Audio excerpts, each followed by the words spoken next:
તમારે કોઈ washing machine કે મોંઘું ટીવી લેવું છે, પણ તમારી પાસે અત્યારે હાલમાં એટલા પૈસા નથી. તરત તમને સેલ્સમેન ત્યાં હશે ને એ જ કહેશે કે સાહેબ આ પેલી કંપનીનું ક્રેડિટ કાર્ડ લઈ લો ને, અમારી કંપની તેના પર તમને ડિસ્કાઉન્ટ પણ આપશે. એટલે ખિસ્સામાં પૈસા નથી પણ ક્રેડિટ પર એટલે કે ઉધારમાં વસ્તુ ખરીદી રહ્યા છો. અને તેને કારણે જ તાજેતરમાં એક ચિંતાજનક ટ્રેન્ડ પણ સામે આવ્યો છે. ક્રેડિટ કાર્ડના બાકી નાણાં અને ડિફોલ્ટ વધી રહ્યા છે. તો શું ભારતમાં કન્ઝ્યુમર ડેટનો એક નવો બબલ ક્યાંક નથી બની રહ્યો ને? અને આનો અર્થવ્યવસ્થા, બેન્કો અને સામાન્ય માણસ માટે શું છે? આજે અર્થની વાતમાં આ ક્રેડિટ ઇકોનોમી આપણે થોડી સમજવી પડશે. ભારતમાં છેલ્લા દાયકામાં ક્રેડિટ કાર્ડનો ઉપયોગ વિસ્ફોટક રીતે વધ્યો છે. વર્ષ 2016માં દેશમાં માત્ર 1.5 કરોડ લોકો પાસે ક્રેડિટ કાર્ડ હતા.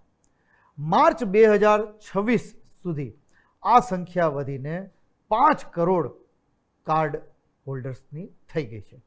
એટલે કે 10 વર્ષમાં લગભગ 4 ગણો વધારો થયો છે. આજે ભારતમાં 10 કરોડથી વધુ એટલે કે 100 million plus active credit card ચલણમાં છે. આ તમામ કાર્ડ પર ગ્રાહકોનું કુલ ₹3 લાખ કરોડ જેટલું આઉટસ્ટેન્ડિંગ છે. છેલ્લા 10 વર્ષમાં ક્રેડિટ કાર્ડ પર બાકી રકમ સરેરાશ લગભગ દર વર્ષે 25% દરે વધી રહી છે. 6 મહિનાથી વધુ સમય સુધી બાકી રહેતા ક્રેડિટ કાર્ડ ડિફોલ્ટનો હિસ્સો છેલ્લા 2 વર્ષમાં સતત વધી રહ્યો છે, જે દર્શાવે છે કે ઘણા ગ્રાહકો સમયસર બિલ ચૂકવી શકતા નથી. પરિણામે ક્રેડિટ કાર્ડ ડિફોલ્ટ અને બાકી રકમ આ બેઉ વધી રહ્યા છે. ઘણીવાર એવું પણ બને કે તમને પોતાને પણ ખબર ના હોય અને ક્રેડિટ કાર્ડની ડેટ જતી રહેતી હોય, તો એ પણ આ જે આંકડાઓ છે એમાં રિફ્લેક્ટ થાય છે. હવે આવું કેમ થઈ રહ્યું છે? તેની પાછળ 5 મોટા કારણો છે. પહેલું, ઇઝી ક્રેડિટ એટલે કે બેન્કો અને ફિનટેક કંપનીઓ પ્રી અપ્રુવડ કાર્ડ આપી રહી છે. બીજું, buy now pay letter mindset એટલે કે લોકો આવક કરતાં ખર્ચ વધારે કરી રહ્યા છે. ત્રીજું છે મિનિમમ ડ્યુનો એક ટ્રેપ એટલે કે ઘણા લોકો શું કરે, સંપૂર્ણ બિલ નહીં પણ માત્ર મિનિમમ ડ્યુ ભરે છે. આ સૌથી મોટો ટ્રેપ છે. ચોથું, હાઈ ઇન્ટરેસ્ટ રેટ એટલે કે ક્રેડિટ કાર્ડ પર વર્ષનું 36%થી લઈ 45% સુધી વ્યાજ લાગી શકે છે, એટલે દેવું ખૂબ ઝડપથી વધે છે.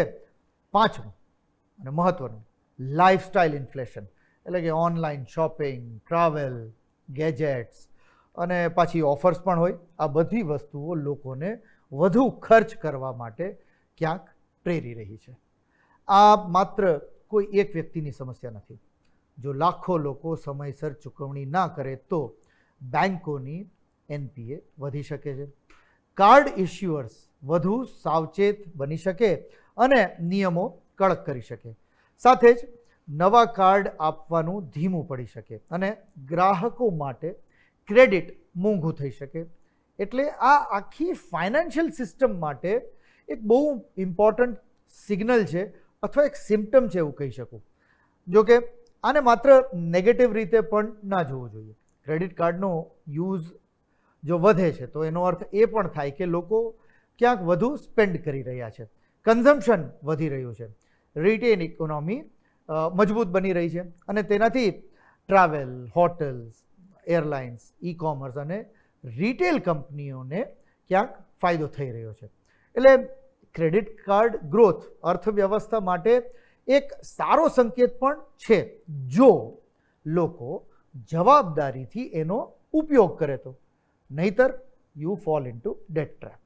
ભારતમાં ડોમેસ્ટિક લોનની પ્રકૃતિ ઝડપથી બદલાઈ રહી છે. માર્ચ 2026 સુધી ભારતમાં હાઉસહોલ્ડ ડેટ GDPના લગભગ 45% સુધી પહોંચી ગયું છે, જે છેલ્લા 5 વર્ષના એવરેજ 42% કરતાં પણ વધુ છે. સૌથી મોટો ફેરફાર એ છે કે હવે ઘરેલું દેવાનો 58% જેટલો હિસ્સો નોન હાઉસિંગ રિટેલ લોન્સનો છે. એટલે કે લોકો ઘર ખરીદવા કરતાં વધુ personal loan, credit card, gold loan, vehicle loan અને અન્ય કન્ઝમ્પશન્સ માટે લોન લઈ રહ્યા છે. આ થોડો ચિંતાજનક ટ્રેન્ડ છે. શું કામ? કારણ તમે ઘર ખરીદો ને તો એક સામાન્ય લોજિક એવું છે કે ઘર અંડરલાઇંગ એસેટ છે તો એનો ભાવ વધવાનો છે. બાકી બધી જે એસેટ્સ છે એ ડેપ્રિશિએટ થાય છે. ગુજરાતમાં સૌથી વધુ ક્રેડિટ કાર્ડ વપરાશ ધરાવતા શહેરોમાં અમદાવાદ, સુરત, વડોદરા અને રાજકોટ સામેલ છે. ખાસ કરીને diamond industry, textile, SME business અને ઓનલાઈન રિટેલ જેવા સેક્ટર્સમાં વ્યક્તિગત ખર્ચ અને બિઝનેસ ખર્ચ બંને માટે ક્રેડિટ કાર્ડનો ઉપયોગ વધ્યો છે. જો ડિફોલ્ટ વધશે તો તેની સીધી અસર બેન્કોની ક્રેડિટ પોલિસી અને ગ્રાહકોની ખરીદ શક્તિ પર પડી શકે છે. એટલે આ બધા ક્યાંક ને ક્યાંક અલાર્મિંગ ટ્રેન્ડ્સ તો છે જ. ગુજરાતીમાં વર્ષોથી વપરાતી એક કહેવત છે કે ભાઈ ચાદર હોય ને એટલા પગ લાંબા કરાય. એટલે અમારે ત્યાં કાઠિયાવાડમાં કહેવાય પછેડી હોય એટલા 16 તળાય. એટલે જેટલા રૂપિયા ખિસ્સામાં હોય એટલો ખર્ચ કરાય. આજે ઘણા લોકો પહેલાં ખર્ચ અને પછી એનો ઈએમઆઈ ભરે છે.